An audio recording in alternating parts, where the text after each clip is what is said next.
You're listening to the Hockey Podcast Network, your home for hockey talk covering every team in the NHL. New episodes every Monday.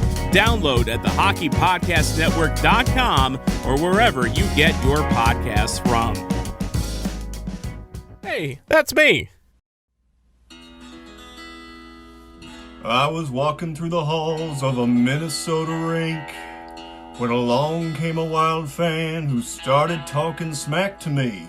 He said, I bet you never liked the Blues until they won a cup. And so I calmly turned to him and said, hey man, listen up. I admit it's pretty great to win Lord Stanley's prize, but listen, I've been waiting for this moment my whole life. Yes, sir, I'm a Blues fan. Yes, sir, I'm a Blues fan. Heartbreak's all I knew, man. That team from old St. Lou, man. Got a cup in here, 52, man. Give me a Let's Go Blues. I know Brett Hull, Court, Noel Campbell, Cujo, Jenny Oates, Brown, Chase, Fuhr, Zombo, Cecil, Butcher, Shanny, Tilly, Tuttle, Sutter, Twister, Turcotte, Kimball, Turgeon, Barron, Basson, Pronger, Pearson, Bergevin, Bozon, Al McInnes, Crab, Chuck, Howard, Chuck, Petrovicky, Pellerin, Dimitra, Yate, Corson, Conrad, Gretzky. Yes, sir, I'm a Blues fan. Yes, sir, I'm a Blues fan. Heartbreak's all I knew, man. That team from old St. Lou, man. Got a cup near 52, man. Give me a Let's Go Blues. Hello and welcome to Bluenotes, your hockey podcast network home for your 2019 Stanley Cup champions of the world, the St. Louis Blues. I am one of your hosts, Tom Franklin, joined as always by my partner in crime, Wags. And Wags, it's a late night. It is currently 1:02 in the morning Central Time as we record this, and I'm not ready to fall asleep because we actually have winning Blues hockey to talk about. God, no, I'm not falling asleep either. I am riled up and pumped. That game was the best game we've seen the Blues play in Edmonton, and I thought they played well in the second, third periods of game two. This was by far their best game. I mean, if we were in a Civil War battle and we needed to charge the hill, you're leading that charge, Wags. You are pumped up tonight. I am. That was just a classic 2019 St. Louis Blues game, wearing a team down, getting in the goaltender's face, timely shots. Hell, Justin Falk scored a goal. I mean, that should get you excited right there. And not only that, but as we'll talk about here, Justin Falk was probably the best Blues defenseman tonight, and that's not saying something tonight. I was gonna say that's good, but it's also kind of frightening when you think about it. But, I mean, hey, we'll take it. I mean, if this is a Justin Falk we're going to get from here on out, maybe he doesn't need to go to Seattle. His confidence level tonight looked wildly different than he's shown with the Blues at all this year. He was strong on the puck. He was confident in his decisions on offense, to shoot, to make moves. He was joining the rush. He was doing everything we expected him to do all year. And if he continues, like you said, yeah, there's no reason for him to go to Seattle. And if you can re-sign Pietrangelo, hats off to you too.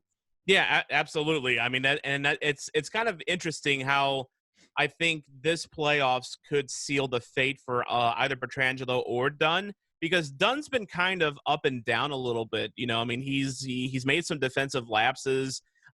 He hasn't been the scary threat on offense that he usually is. So, I'm wondering if the case for moving on from Dunn is being made a little bit more in this playoffs, especially if you need to re-sign Petro for one, but also because, if you look at the Blues' defensive depth, you have Scandella, you still have Gunnarsson, you have Nico Mikkola, who they're very high on. In fact, I would like to see Mikkola in Game 4 over Gunnarsson, because Gunnarsson has been caught with his pants down multiple times this playoff series, and I think it's time to give the young kid a shot. And then, of course, you have Scotty Prunovich, our favorite here on Bluenotes. Hand Crush Monday.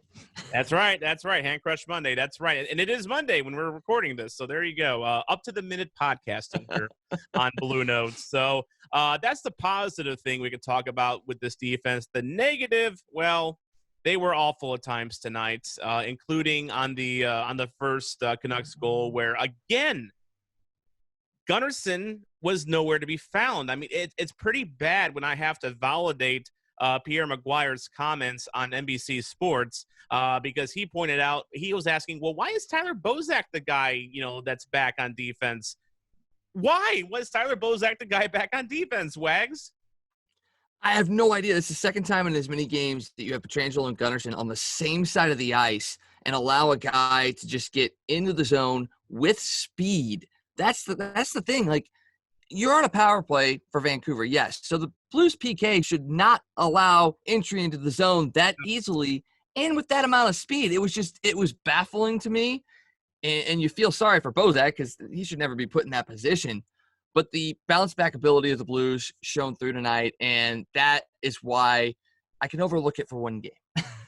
and then on the second goal, you had Scandella and Parayko, who we've heard all about their chemistry, and they do have chemistry. They got a little too close to each other, Wags, no social distancing happening there, and also not very good hockey play as well. Scandella tonight, I thought at times he looked good, but at times he looked very bad. It was a very mixed bag for him tonight. It really was. It made you question if he is the right replacement for Jay Bouwmeester. But, then he made a play in overtime where he jumped into the offensive zone, kept the puck in the zone. So it's like I'm still higher on Marco Scandella than I am lower. It's going to be interesting to see how he continues to play. You talk about Gunnarsson being a guy that maybe needs to, check out of this game. How about getting a guy like Robert Bortuzzo in there? I know he's not fast, but the way this team wins is with grit and wearing teams down. We saw that tonight. I don't know. I mean, I don't know if you put that onus on him to try and keep up or what. Well, Bortuzzo's a righty shot, of course. Yep. And that's one area the Blues are stacked in, especially if Falk's going to be playing like this. I mean, you would think usually, I was advocating game 2 that Falk sit down for Robert Bortuzzo. They didn't go that route, and that's probably a good thing. But who sits if you bring in Bortuzzo? Do you sit Gunnarsson and then go back to the vaunted Falk-Pietrangelo mixed bag? No, because honestly, they played well together, Pietrangelo and Falk. When they did play together, it was a pretty solid pairing. But then that means you put Bortuzzo with Dunn. And you're already talking about Dunn's lapses on defense. And then at that point, you're basically saying, okay, Bortuzzo, you're our defenseman. Pretty much. I don't like that either. So I would be hard-pressed to actually put Bortuzzo into the lineup as much as I'd want to. But I like your idea of Mikkola. He showed in the short stints that he's gotten that he's ready for the NHL. Yeah. He's a big body. He could bring the grit. So bringing in Mikkola for Gunnarsson might not be a bad idea. And I think it would also be a show of confidence in Mikkola if he's going to be a part of this team going forward for years to come. Why not start now? By building up his confidence, letting him play well in the playoffs where the game counts, which is kind of like what they did with Jordan Kyrou tonight, and we can shift on to that. So no Tarasenko tonight. They scratched him. I thought that was a right move. He looked very slow, very pensive, in game 2. He's got way too much rust on him, I think, for whatever reason. He didn't shake the rust off during the round robin games at all. And then in comes Jordan Kyrou, who, yes, he's not great on his own end. Tarasenko defensively is a lot better than Kyrou. He's a lot more seasoned. But Kyrou, I thought, provided the offensive spark that the Blues were hoping to get out of Tarasenko. He looked very fast. He looked dangerous with the puck. He needs to shoot when he's in the slot, though. Like, he had that chance. Yes. And I don't know why he did not pull the trigger. I know he's a kind of a playmaker mentality, so he's got this kind of the same issue that Thomas has, where Thomas sometimes will pass up juicy shots in favor of making a pass. But regardless, I thought Kyrou looked very promising tonight. And he looked good enough to where I want to see what he does in game 4. And I'm going to put a hot take out there right now. I don't think you play Tarasenko in game 4 either. Nope. I don't think you play him again until you have a lead in the series, and you put him back out there for another game and see what he brings. And if he doesn't bring what you want, you don't play him the rest of the playoffs. I know that's an unbelievably selfish thing to say. Yeah. But we talked about it in our best Blues bracket. Maybe Vladimir Tarasenko is a guy that's overrated in this town. And if he can't shake whatever he's got right now, that might prove true. I'm gonna float this out here, and I know it's way too early to make this call, and I don't think it's particularly fair on Tarasenko to make this call. But if Tarasenko next season starts off flat, doesn't shake off the rust, and looks just okay out there, do you expose him to Seattle? Ooh, I'd almost see what you might be able to get in a trade first. Like a Fleury deal? Uh-huh. Yeah, just see what you can get in a trade. And right there, that frees up some money for Pietrangelo if you do it before the season starts, like in the offseason. Or it just gives you the ability to have a little bit more flexibility when it comes to the deadline next year. But, you know, I don't think he's going to start off slow next year.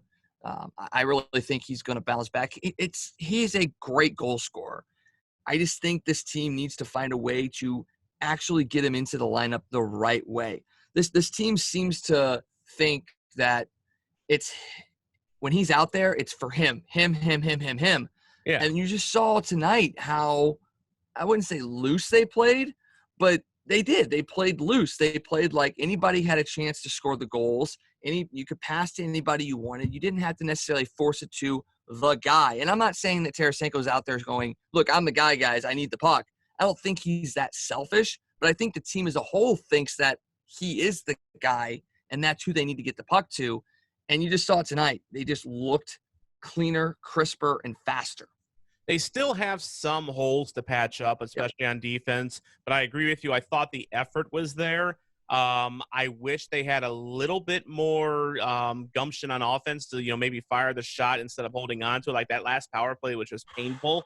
But even still, though, we can't get onto them too much when it comes to shots because they did pump 49 shots on goal in this game. That's a good number. And also Vancouver pumped 41 shots at Jake Allen as well. And before we bring on our friends at the StickInRink Podcast, our special guest for this episode, we do need to talk about that because after a couple shaky performances, Berube pulls the trigger, sits Binnington, puts in Jake Allen, and he proceeds to stop 39 of 41. And quite frankly, with the defense kind of leaving him hang out to dry like your mama's linens, as I said on Twitter earlier, he stood up. He made the big saves. We saw what Jake Allen could be, the Jake Allen that we were promised, years ago. This was a very good game by Jake Allen, and it's to the point. I know they're playing a back-to-back, so I don't know if they're going to go to Binnington tomorrow or not.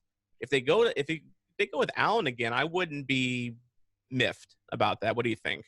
No, I wouldn't be shocked about that at all, but honestly, this was a no-lose situation, I think, for the Blues in a sense that, Allen was going to play one of these two games anyway, and if he came in like he did tonight and he wins game 3, convincingly or not, if they win game 3, you're back in the series. It gives Jordan Binnington a break, maybe lets himself reset. He can watch and look and see what Jake Allen is doing. And between these two guys, Binnington and Allen, they are competitors, okay? Yeah. Jake Allen plays better when he has a goaltender that's pushing him. Well, Jordan Binnington's the same way, I think.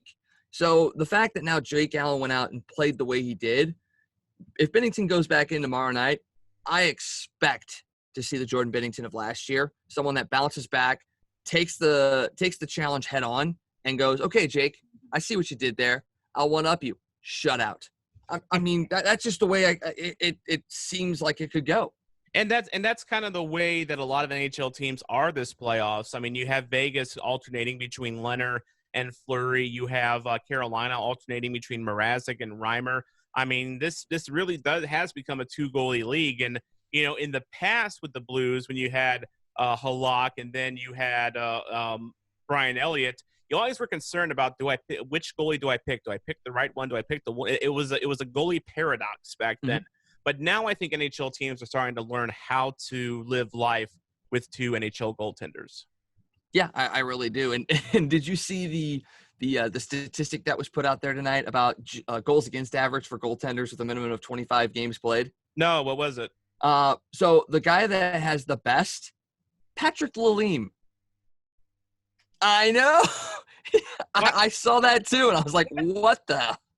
That Patrick Lalime? That Patrick Lalime. He had a sub-2 goals against average in a minimum of 25 playoff games. Better than Patrick Waugh, better than Martin Brodeur. I mean, unbelievable. Maybe the secret with him was just don't play during the regular season. It might have been. Maybe for the playoffs. Yeah, well, Jake Allen was 5th on that list, and it only got better as it went on. So there might be something to Jake Allen in the playoffs. Yeah. All right, well, let's go ahead and get on our guests from Vancouver, the StickInRink Podcast boys, and they've been waiting very patiently. And we, before we bring them on here, of course, it wouldn't be possible for them to come on without our good friends at Manscaped. This episode of the Bluenotes podcast is sponsored by Manscaped, the best in men's below-the-belt grooming, offering precision-engineered tools for your family jewels. Got a crazy bush? You know if you trim your hedges, your tree stands taller. Have you ever wished she was smoother down there? She probably has too. If you're anything like me and or just not a neurosurgeon with a steady hand, you probably neglect below the belt. Manscaped has us covered. Millions of balls are about to be nick-free thanks to Manscaped's advanced skin-safe technology. Manscaping accidents are finally a thing of the past. Whew! One of the coolest features is the LED light, which illuminates growing areas for closer and more precise trimming. That's insane! If you're listening to me speak right now, you're one of the first people to hear about this life-changing product, and I want you to experience it firsthand for yourself. Get 20% off plus free shipping when you use the promo code THPN at manscaped.com. Your balls will thank you. Get 20% off and free shipping again with promo code THPN at manscaped.com. That's 20% off with free shipping at manscaped.com when you use the promo code THPN. The best in men's below-the-belt grooming.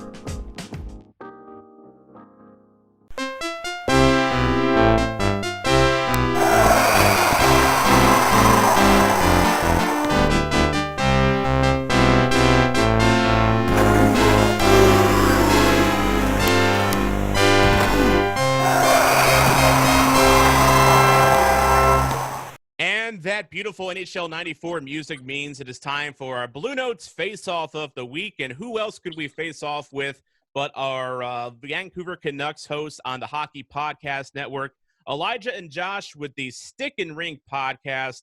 And boys, I'm so glad you can make it tonight. I'm glad you showed up without sulking and going to bed like normal human beings. But I do want to say, first of all, GG's tonight, because that was a pretty well played game. I mean, save for a few issues on the Blues side, good game. Yeah, no, thanks, Tom. We appreciate you guys having us on the show here. You know, it's funny. I appreciate the good game, and I appreciate kind of the ambiguity of your statement, because me and Josh, you know, we PVR'd the game. We still haven't watched it yet, so we're pretty sure the Canucks are going to come out on top.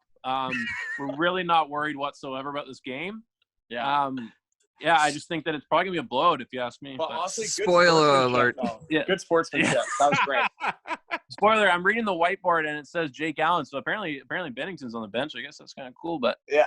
Yeah, no, that was a fucking shitty ending. I mean, that was brutal. That was tough. You know, that's it. All the radio shows and everyone that I've been listening to in Vancouver, they've been saying, like, no matter what happens to the Canucks, you're going to lose a game eventually, and we kind of haven't really felt that in a while now. So. Well, look, at some point, we needed our own version of the Bo Horvat, you know, jailbreak breakaway, you know, and Shen had that for us in overtime. So we just wanted to know what it felt like. Yeah, you know, honestly, like, man, Shen he's so good, and like that one play, I don't know if I want to put this on Quinn Hughes. Like, he was down low a lot in that final play. And then you think, well, who's the forward that's supposed to be covering the point? But at that point, like, Stetcher's not going to catch this guy. And, you know, props to Shen. I mean, that guy just fucking wired it over Markstrom's shoulder. Like, there's no chance he's going to get it. So I'll give you that one. But all that other bullshit that went on earlier, I'm not happy about it. Well, you know, and I got to say as well, I don't think I think there was a lot of surprise St. Louisans when Schenn actually scored, because I was kind of getting worried that Jacob Markstrom was going to have a Korpisalo, type of a game where he ends up stopping like 60 plus, because he was having one of those games tonight, guys. Yeah, I mean, he's been someone to lean on for this whole year. That's for sure. And I'm sure you've noticed in the playoffs, he's been pretty rock steady. But the one key about that, Tom and Wags, is that how did it go for Korpisalo? I mean, well, yeah, he hasn't been same thing. 85 saves, and he didn't even win the game. So here we are. I mean, Marky's had a few of those games already. Even in the first game, I mean, he played great. This game that we lost too, he played awesome as well.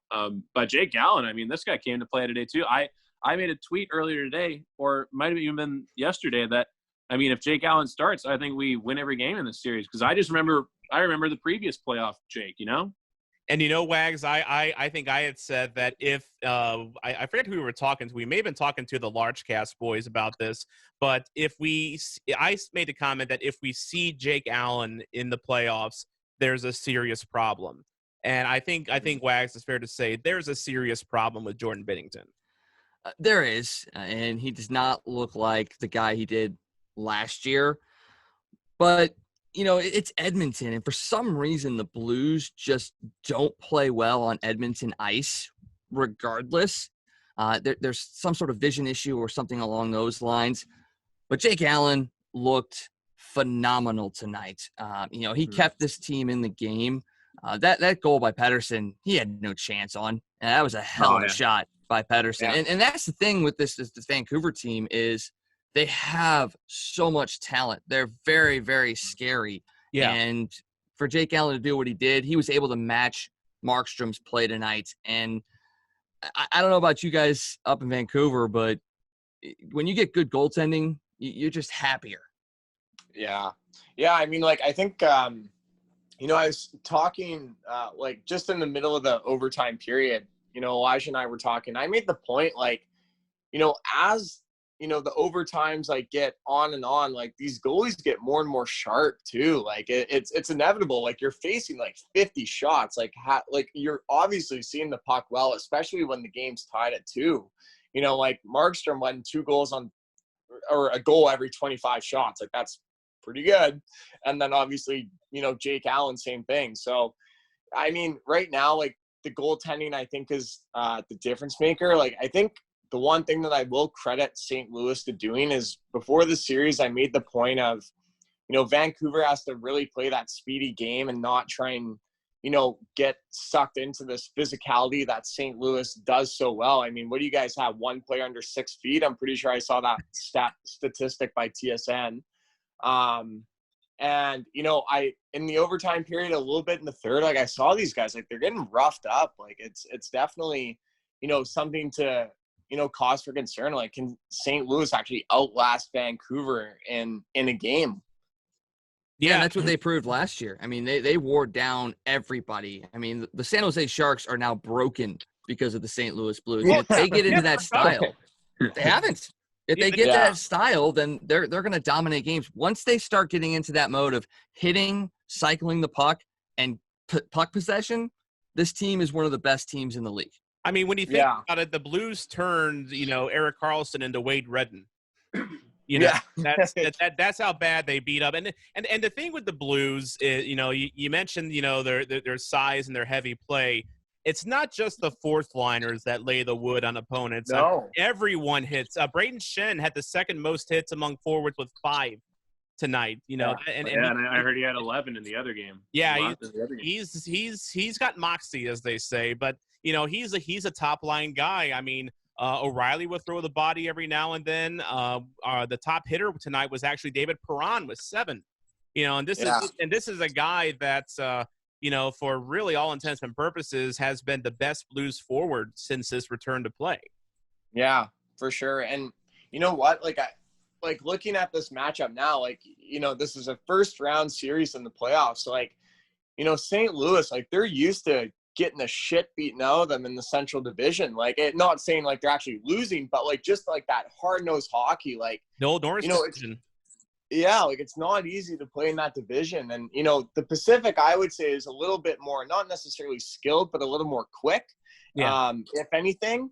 So, you know, if this comes down to, you know, hits and physicality and injuries and, you know, what team can kind of outlast the other in terms of that aspect of the game, like as a Canucks fan, I'd be worried for sure. But I mean, if Vancouver, like if we can keep skating and just, you know, trying to move around your huge freaking brick houses you call defensemen, like I think we're going to be fine.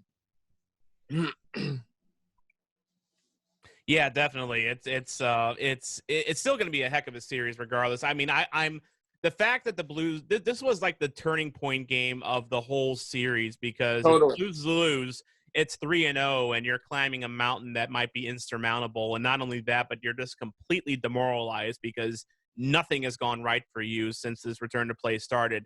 Now it's 2-1. So if you're the Canucks, what do you do from here? Where do you go from here? Do you really make any big changes? Well, I think the way the Canucks lineup has been, I mean, there wasn't too many guys today that you can say like, wow, that guy had a really shit game. I mean, Jake Virtanen takes a pretty stupid penalty in overtime. And I mean, he's been kind of a goat, like a sacrificed goat for our team for the better half of this return to play. But the guys waiting in the lineup, I mean, we only really have Toffoli who is word is he's getting better, but I don't think he's coming back by tomorrow. I really don't see any changes coming tomorrow. We know nothing's happening in goal. Right. And yeah, I don't see really many options happening with that other than maybe Myers if that's all he needed was one day. But I thought today, I mean, for the St. Louis guys that noticed, like Ben came in having not played since I think March, even before the season ended. Like he was out for quite a while, and he played pretty damn well. Him and Fantenberg were a solid fifth and sixth defenseman, so I really don't see a problem there either. And, you know, you talk about Markstrom going again tomorrow, and in this playoff that we're in now, you've got a lot of potential back-to-backs. You know, the Blues are lucky in a sense that they have two strong goaltenders. Yes, Binnington struggled. But when you look at Vancouver, is it going to be to their detriment that, you know, they don't really have a backup that is at the level of Markstrom? I know Thatcher Demko is really the goalie of the future there, but is that any sort of worry that maybe you're going to be putting too much on Markstrom going forward if you guys do advance? You know, honestly, like I think Markstrom, like, you know, this guy's a UFA at the end of the year. Obviously, this guy's looking for length. He's looking for a contract. You know, I think the pressure for that, for himself to perform is, you know, obviously going to be, you know, dictating his future. I mean, you know, if you're beating St. Louis, that's good. But if you're getting blown out in the next series, like, you know, that's easy for the Canucks brass to be like, well, I mean, we didn't win. And, you know, you kind of cost us, you know, maybe in the semifinals. But I'm not too concerned. I mean, you're right. Demko, when he came in when Markstrom was hurt, you know, he was mediocre at best, I would say. He wasn't anything special. He wasn't playing to that extreme level. But even looking tonight, like in Markstrom's play, like he's laughing after the whistle. Like I think that one goal where Bozak tries to drive the net, and I think it was Pearson that flips the puck at his own goalie and he laughs it off. Like, you know, there's like this guy's playing loose. I think he's having fun. Like he's, you know, this is his time to shine. Like I feel like this is his crease to lose. I'm not too worried, to be honest. Yeah, and I like the fact that even though he's an opponent, I like the fact that I saw that smirk a couple of different times because when you're playing, you just want to play against guys that are having fun. Yes, it's a difficult grind and you want to beat their ass, but they're still playing a game, and it's nice to see that kind of personality because you don't see that a whole lot in hockey because of, you know, obviously the marketing isn't all that great, but, you know, I like seeing it. Yeah, and the professionalism and whatnot that comes with the game, obviously. Yeah, speaking of professionals, I remember you guys mentioned a certain player. I couldn't really pinpoint his name. I think it was David something. I think in our market we know him as the tinted visor fuck, but I think his name is Perron. One of we're not a big fan of him over here, but me and a couple friends had it. What's the backstory? But he's doing. What's that? What's the backstory with Perron in Vancouver? Well, okay, actually, I personally have no backstory for it. I don't think there's any reason to hate like any previous history, but I think obviously with his play, me and a friend were talking today about whether or not You know, like, is he like a scummy player? And I don't think he is. He hasn't done anything crazy dirty, but you know, we've made some comparisons to Matthew Tkachuk in the style of whistle to whistle play. But honestly, it kind of reminds me of that kind of guy who he's not a fighter, but man, is he a playoff chirpy guy. He really is, and he's a character. I mean, he is. You know, I've had a chance to talk to him after games before, and he's one of our local reporters' favorite Blues players, just because he's a really good soundbite.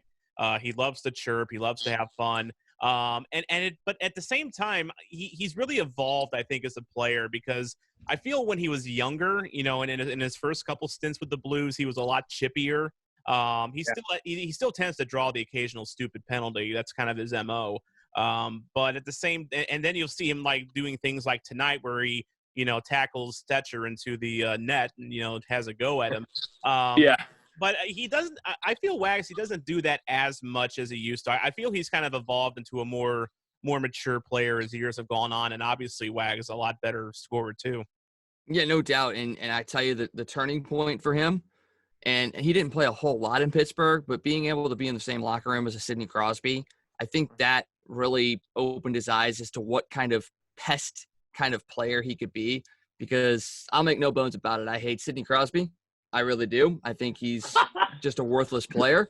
But he's also a very smart player. He knows how to draw penalties. He knows when to, you know, make a bad play, you know, one of those pest kind of plays, and he's a good goal scorer. I'll give him that. But he's another one of those guys that you don't, you know, he tries to get away with some stuff, and I think Perron learned a lot from Crosby, and like you said, he matured as he played from there.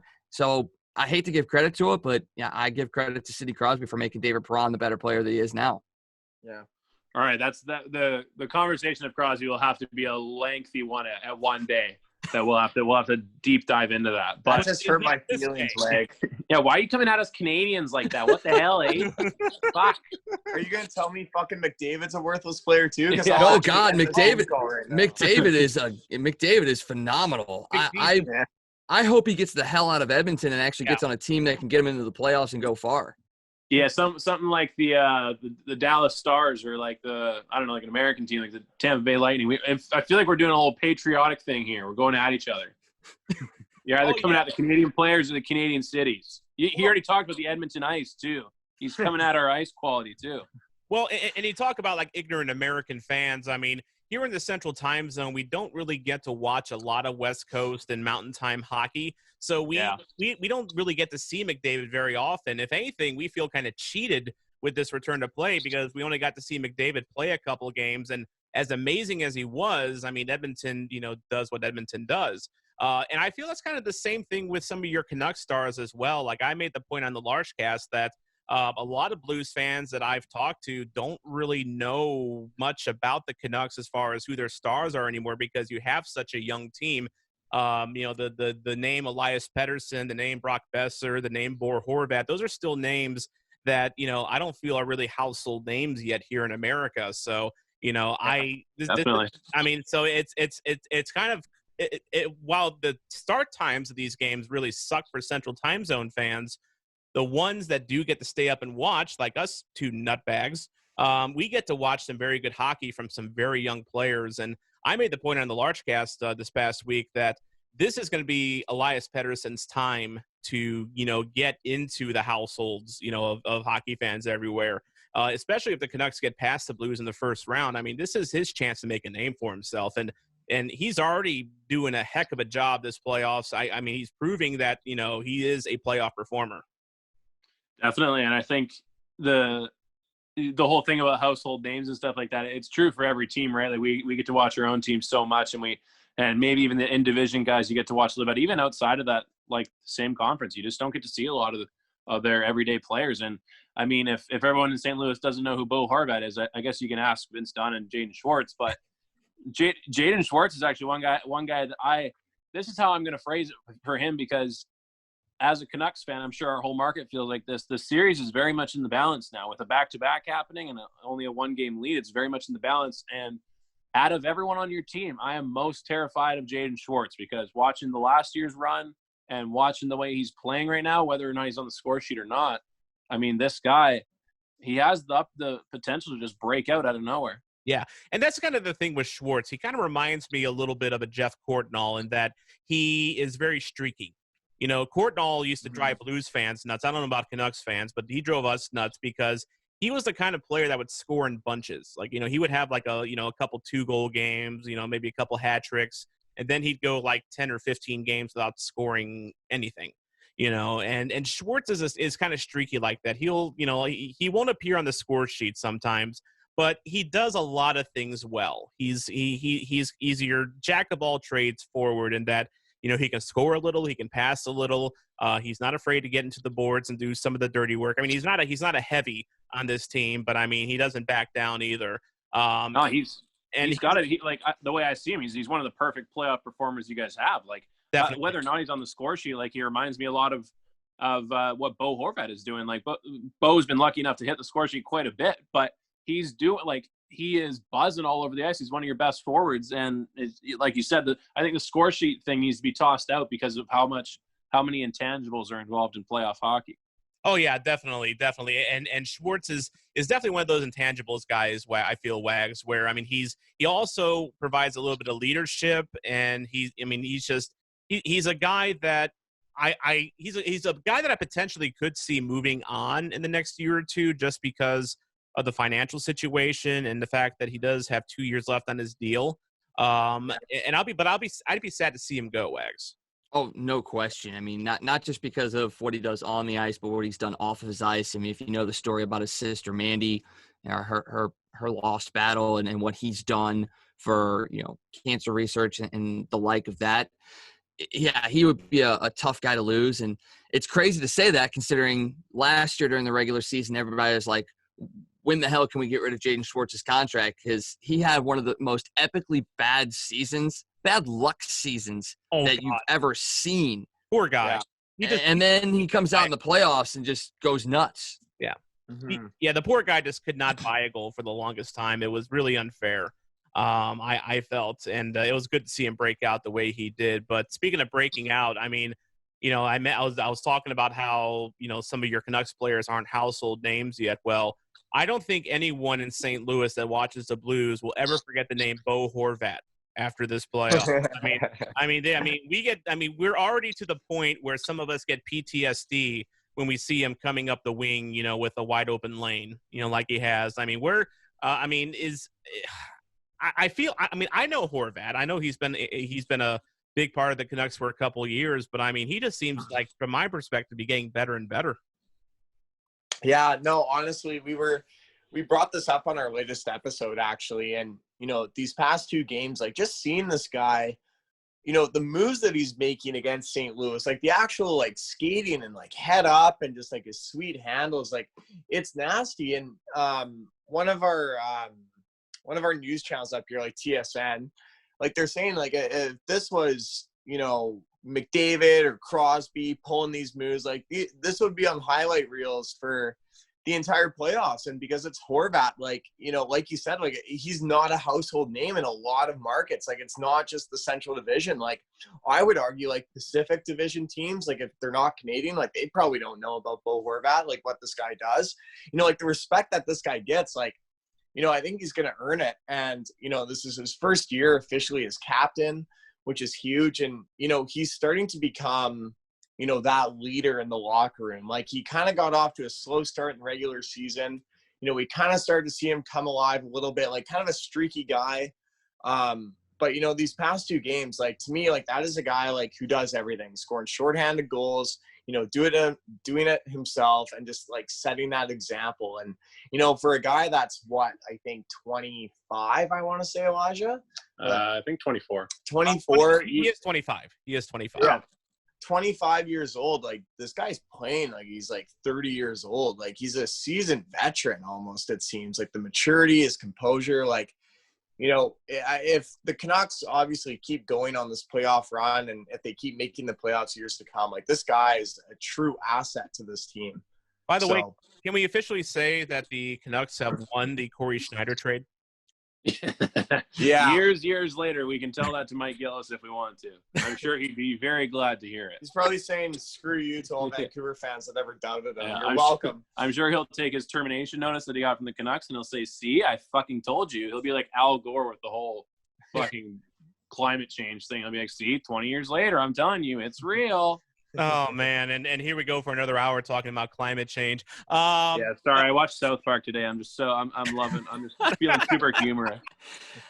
Okay, how do you like South Park after what they did to Canada? Come on. It's gold. Like I think they're probably one of the top 3 comedic geniuses to ever walk this planet.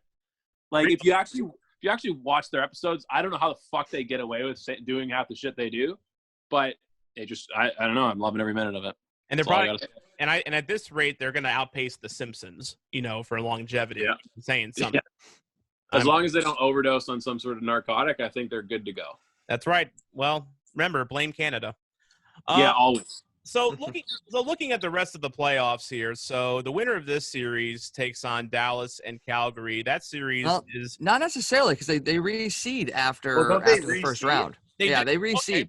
Okay. Then scratch that. But taking a look at the rest of the Western Conference right now, the way things are shaking out, I mean, Vegas looks like they're gonna take out Chicago eventually. They could have taken them out today, but they just couldn't break Crawford for some reason. Yeah, I have Chicago in 7, by the way. Yeah, I still have Vegas in 5.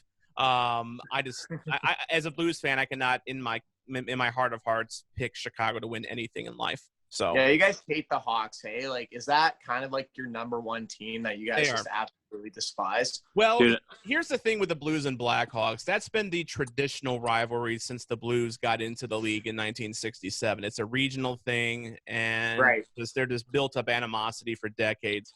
I will say, and Wags can back me up on this, for a while it was the Red Wings. I feel Blues. The Red Wings were, I mean, unfortunately, the Blues were always the Red Wings bitch in the playoffs, and that kind of, fueled the fate a little bit. But then when Detroit shifted over to the Eastern Conference, we just instantly just didn't care about them. They just faded off sunset for us. Dude, imagine Wags if Sidney Crosby played on the Blackhawks.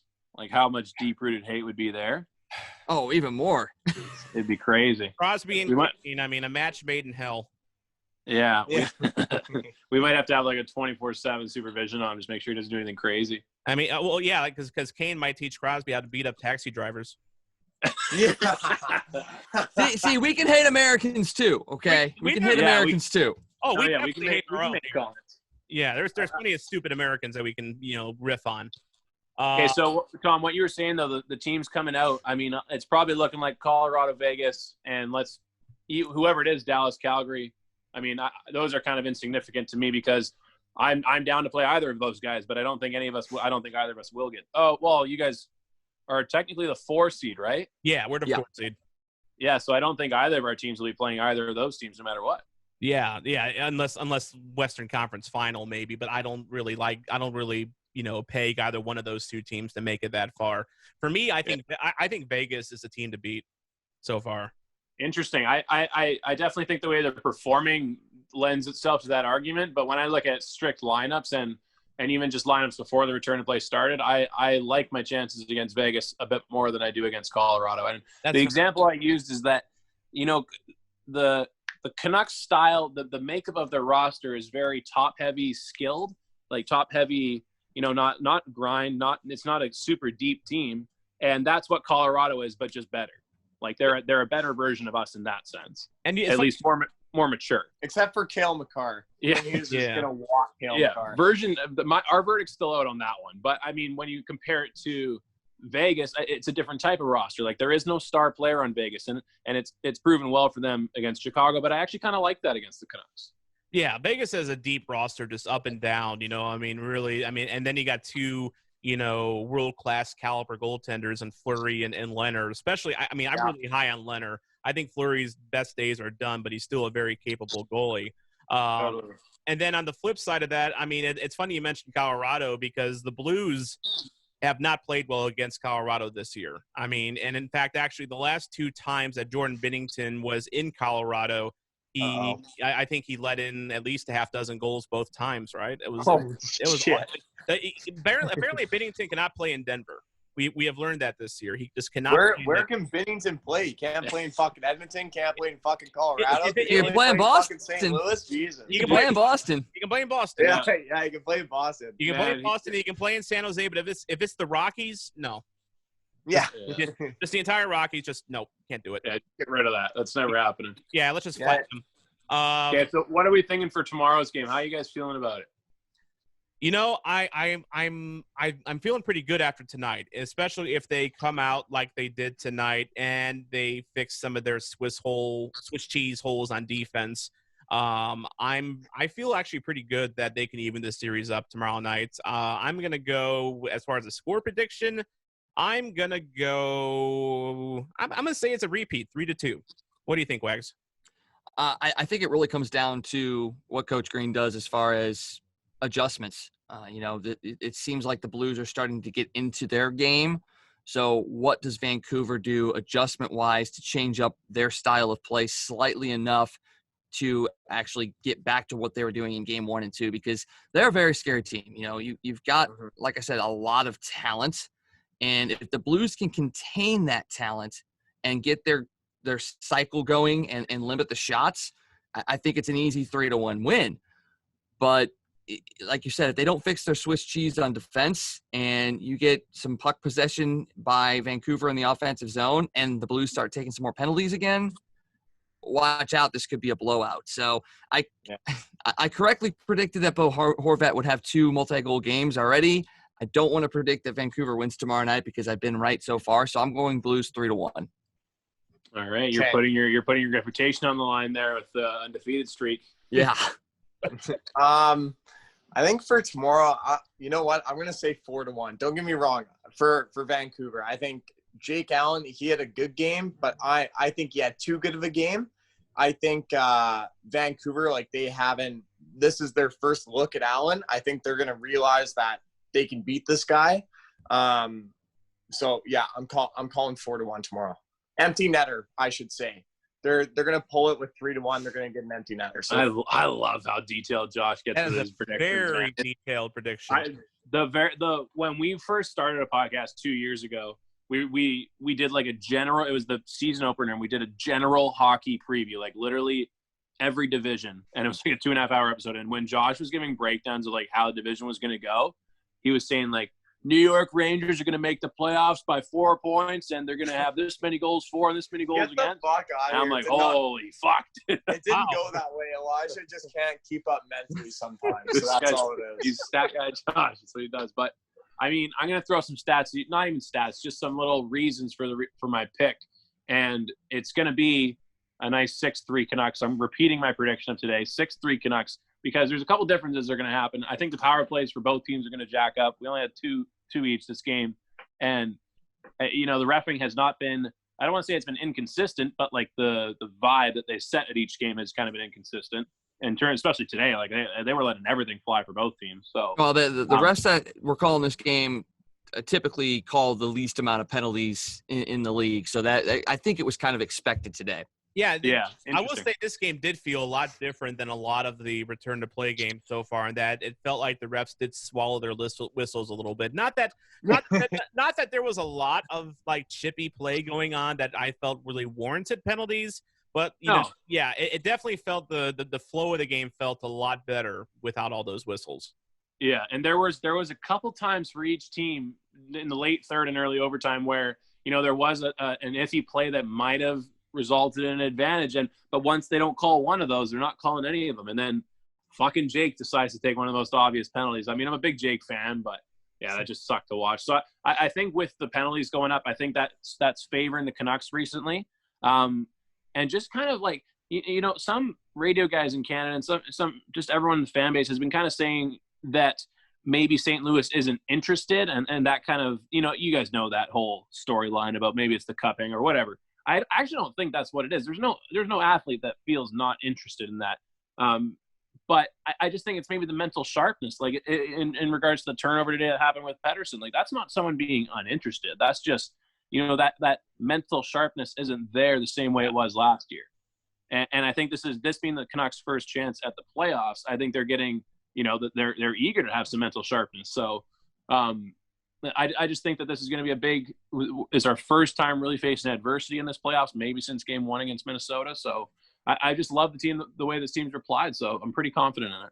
Yeah, and it's I think the Seal could go 6 or 7 games very easily. I thought going into this series that the Blues might stumble out of the gate a little bit just with the way they've been playing. And not only that, but Vancouver's been, you guys have been playing very well. So I felt the first 2 games are going to be a struggle for the Blues, and it's kind of gone the way I've seen it, and I maybe a few more mistakes from the Blues than than I counted for. But there's signs that that mental sharpness, as you said, is coming back to the Blues a little bit. I thought, believe it or not, I thought Justin Falk was the best Blues defenseman in Game 3. I would agree with that. And that is saying a fuck ton, because we are about ready. We are about ready to send him to Seattle. Yeah. He's been that. Before the draft, before the expansion draft, we want to send him to Seattle. Yeah, if we can find a way to get put a gun to his head and waive his no trade, then we'll do it. Otherwise, we're just gonna cut his brakes in his car and let what happens. Yeah, let him go on the interstate and just Jesus take the wheel at that point.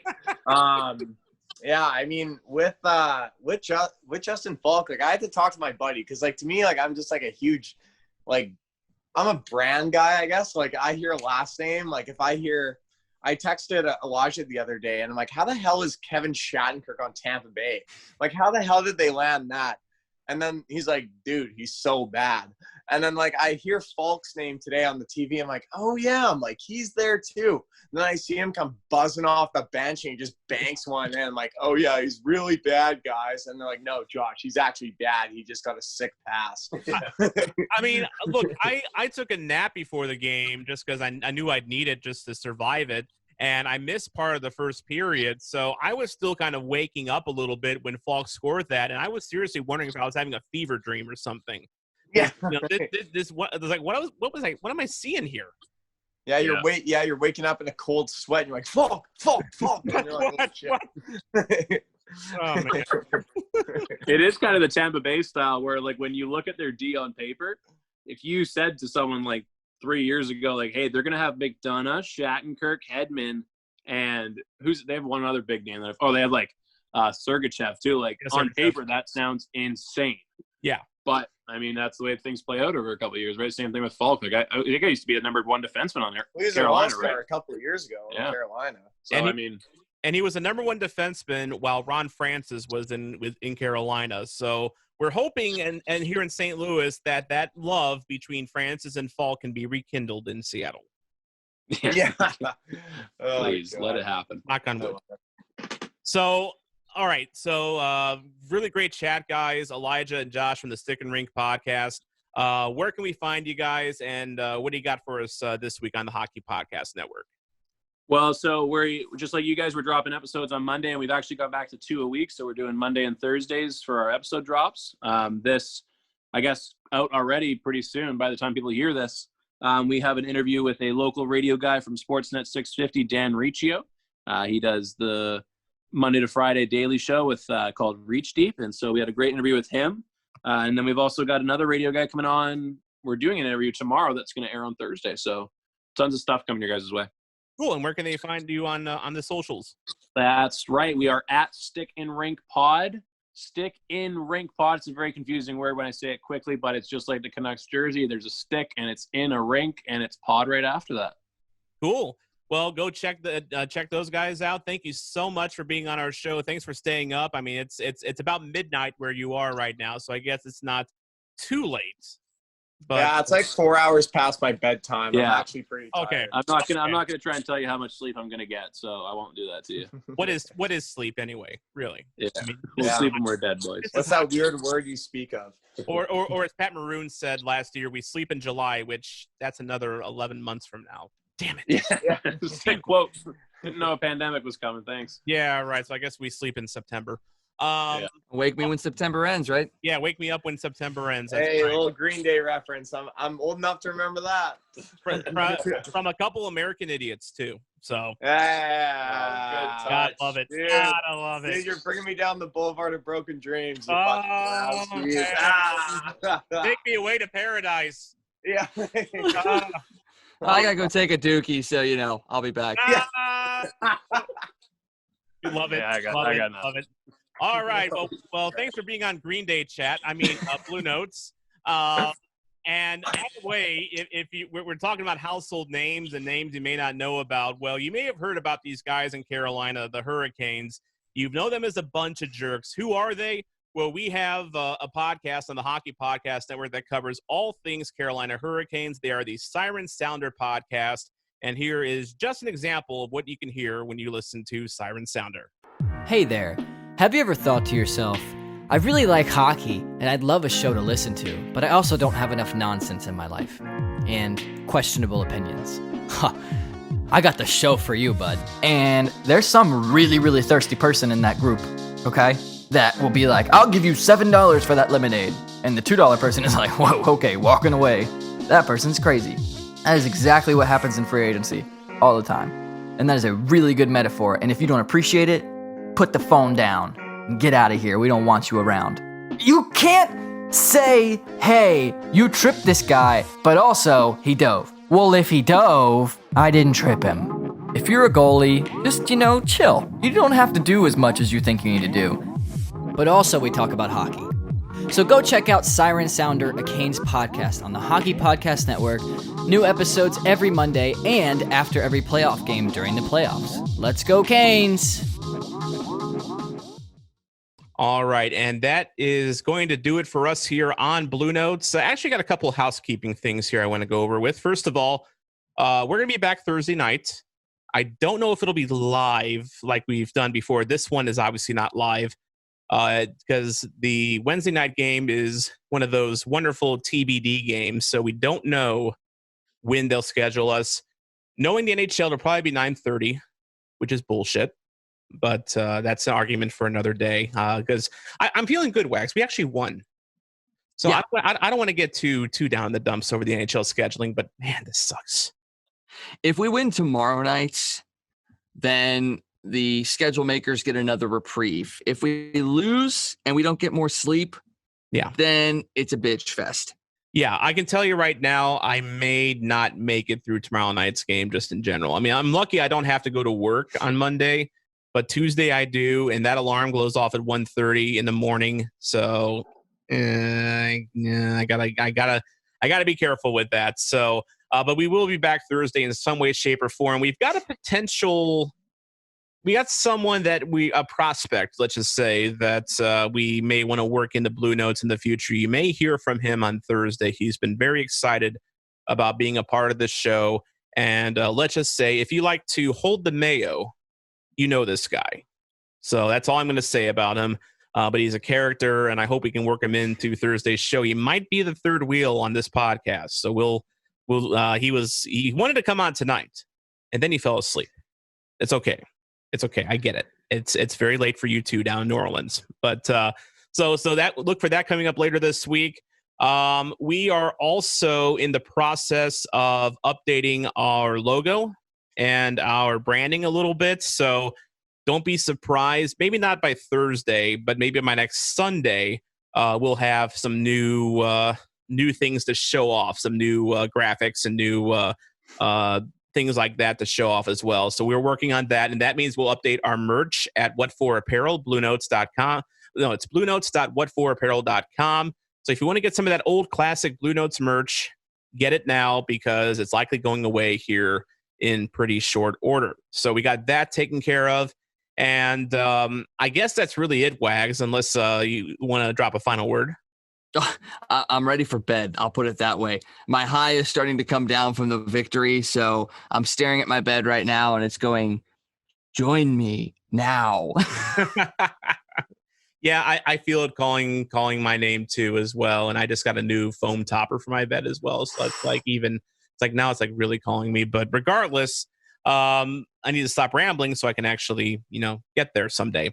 But in the meantime, look, the Blues won, and think about it. They're one overtime away from this being 2-1 Blues. So hope is not lost. And you're a Star Wars guy, Wags. So, I mean, this is episode 66, and I feel like the Blues are ready to execute Order 66 on the Canucks. What do you think? Ooh, I like that reference. Yes. We are definitely ready to execute some Jedi.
Hockey Talk covering every team in the NHL. New episodes every Monday. Download at thehockeypodcastnetwork.com or wherever you get your podcasts from.